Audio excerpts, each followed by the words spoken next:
नमस्कार दोस्तों, मेरा नाम है श्याम कुमार और स्वागत है आपका अपने चैनल शीटोमैटिक में। तो आज के वीडियो में हम बात करेंगे कैसे आप टाइम स्टैम्प को स्टैटिक कर सकते हो, वो भी किसी फॉर्मूले की मदद से। जैसे कि अगर मैं कहूँ, मान लो यहाँ पे इस सेल के अंदर अगर मैं एक फार्मूला लगाता हूँ नाउ का।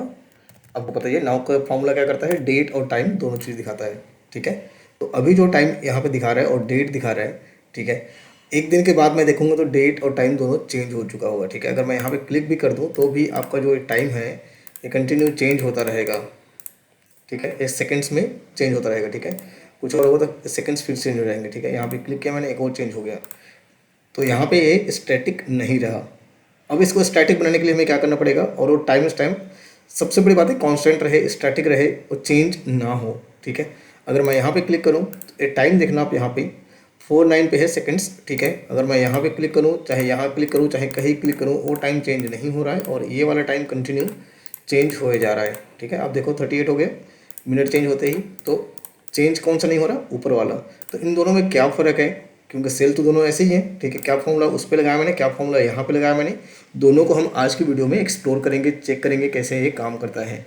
एक्चुअली हो क्या रहा है, बहुत सारे लोग हैं जो काम कर रहे हैं एक अलग से कॉन्सेप्ट में, जहाँ पे हमें फ्लो चार्ट मॉनिटरिंग सिस्टम बनानी पड़ती है, एफएमएस। तो एफएमएस को जब भी कोई डिज़ाइन करता है तो वहाँ पे स्टैटिक टाइम स्टैम्प की रिक्वायरमेंट होती है। उसको आपको अचीव करने के लिए इस तरीके से एक फार्मूला यूज़ करना है। आप चाहें तो इसको स्क्रिप्ट के थ्रू भी लिख सकते हैं। ठीक है, तो फिलहाल हम आज के वीडियो में देखेंगे फार्मूले के थ्रू, नेक्स्ट वीडियोस में हम देखेंगे स्क्रिप्ट के थ्रू उसको कैसे करते हैं। थोड़ा सा टाइम लेना चाहूँगा, अगर आपने अब तक मेरे चैनल को सब्सक्राइब नहीं किया है तो चैनल को सब्सक्राइब जरूर करें और बेल आइकन को प्रेस करें, जिससे कि आने वाली वीडियोस की नोटिफिकेशन मिले। गाइस, मैंने यहाँ पे 200 से ज़्यादा वीडियोस बना रखे हैं गूगल वर्क स्पेस के एप्लीकेशंस के ऊपर, जिसमें से ज़्यादातर हैं गूगल शीट के ऊपर, वो भी हिंदी में और बिल्कुल आसान भाषा में। तो आप आसानी से जाके समझ सकते हैं। वहाँ पर कोई भी दिक्कत आती है तो मुझे कॉमेंट भी कर सकते हैं, तो उसके ऊपर मैं अलग से और वीडियो बना के आपकी हेल्प कर सकता हूँ। ठीक है, तो सब्सक्राइब जरूर करें चैनल को। एक्चुअली बहुत लोग आते हैं लेकिन सिर्फ 8 से 9% लोग ही सब्सक्राइब कर रहे हैं, बहुत बड़ी कंसर्न है।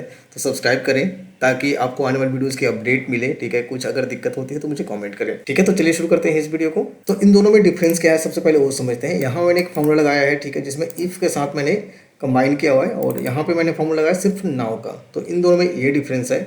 हम दोनों को हटा देते हैं यहाँ से, इसको भी हटा देते हैं फार्मूले को, और इन सबको हटा देता हूँ मैं यहाँ से, कुछ भी नहीं रखते हैं। ठीक है, तो ये सब कुछ ब्लैंक है। अब यहाँ पे एक चेक बॉक्स है जहाँ पे अगर कोई टास्क कंप्लीट करता है तो यस करे, तो यहाँ पे एक टाइम स्टैम्प दिखे उसको। ठीक है, तो कैसे करेंगे, इसके लिए हमें एक फार्मूला यूज़ करना है।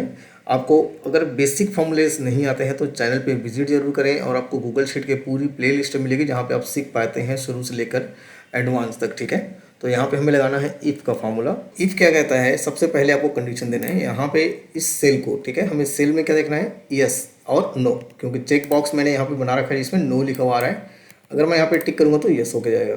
ठीक है, अगर आप लोगों को चेक बॉक्स के बारे में नहीं पता है, चेक बॉक्स कैसे यूज़ करते हैं यहाँ पे, तो आपको क्या करना है, डेटा मेन्यू पे जाना है यहाँ पे। ठीक है, डेटा मेन्यू पे जाने के बाद डेटा वैलिडेशन को सिलेक्ट करना है, उसके बाद यहाँ पे क्राइटेरिया को चेंज करना है, और लास्ट वाला चेक बॉक्स को सिलेक्ट कर लें। उसके बाद यूज़ कस्टम वैल्यूज़ में क्लिक करें। यहाँ पे चेक्ड होने पे क्या वैल्यूज़ दिखाए, जैसे कि हमारा केस है यस, और अनचेक्ड वैल्यूज़ नो दिखाए। तो और रिजेक्ट इनपुट भी करते हैं ताकि कोई और इसके अलावा वैल्यूज़ ऐड ना कर पाए। अब करते हैं सेव। अब देखो एक यहाँ पे ऐड हो चुका है, इसको आप चाहो तो नीचे ड्रैग कर सकते हो, या आप चाहो तो सबको सेलेक्ट करके एक साथ आप डेटा वैलिडेशन अप्लाई कर सकते हो। ठीक है, अब बात आती है यहाँ पे टाइम स्टैम्प की। तो इसके लिए हमें यूज़ करना है फार्मूला इफ़ सेल कौन सा है, A2। ठीक है, तो A2 को सेलेक्ट किया मैंने, इज़ इक्वल टू यस। क्या होगा ये, यस होगा, तो फार्मूला हमारा सेकंड फार्मूला काम करेगा। ठीक है, यहाँ पे जो सेकंड कंडीशन है हम वो अप्लाई कर रहे हैं यहाँ पे। अगर ये ट्रू हुआ तो ये वाला जो फार्मूला काम करेगा। यहाँ पे भी हम कहते हैं कि यहाँ पे इफ़, अब यहाँ पे आपको ध्यान देना है B2, आपको A2 नहीं लेना है, यहाँ पे B2 लेना है, कॉमा, उसके बाद B2 को अगेन लेना है। ठीक है, ये स्टैटिक करने के लिए है, क्योंकि अगर आप यहाँ पे कुछ और वैल्यू रखोगे मान लो तो वो चेंज होता रहेगा। इसके अलावा हमें एक सेटिंग भी करनी है, तो थोड़ा सा ध्यान रखें। अगर B है तो B ही आएगा, उसके बाद एक और यहाँ पे फॉर्मूला डालना है आपको नाउ का।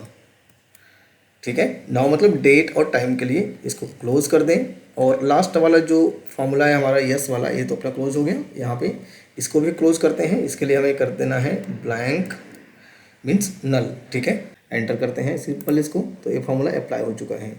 यहाँ पे एक सेटिंग और है जो आपको करनी है। जैसे आपने फॉर्मूला लगा लिया, उसके बाद फाइल मेन्यू पे जाना है और सेटिंग के अंदर क्लिक करना है। सेटिंग के अंदर आपको यहाँ पे मिलेगा कैलकुलेशंस का ऑप्शन। मैंने ऑलरेडी इसको ऑन कर रखा है, बाय डिफ़ॉल्ट ऑफ होता है ऐसे, तो इसको आपको ऑन करना है यहाँ पे। और यहाँ पे होगा 50, उसको करना है आपको 1 और इसको करना है सेव सेटिंग्स। ठीक है, अब आपको क्लिक करना है यहाँ पे। तो अब देखो टाइम स्टैम्प आ चुका है 13:43:30। ठीक है, अभी मैं इसको चेंज करता हूँ, यहाँ पे कहीं भी क्लिक करूँ तो कुछ हो रहा है? नहीं हो रहा है। ठीक है, इन सबको मैं चाहे डिलीट कर दूँ तब भी कुछ नहीं हुआ।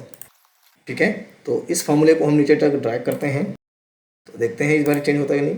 अब यहाँ मैं यस करता हूँ, यहाँ पे भी कोई चेंज हो रहा है? नहीं हुआ, सेम है।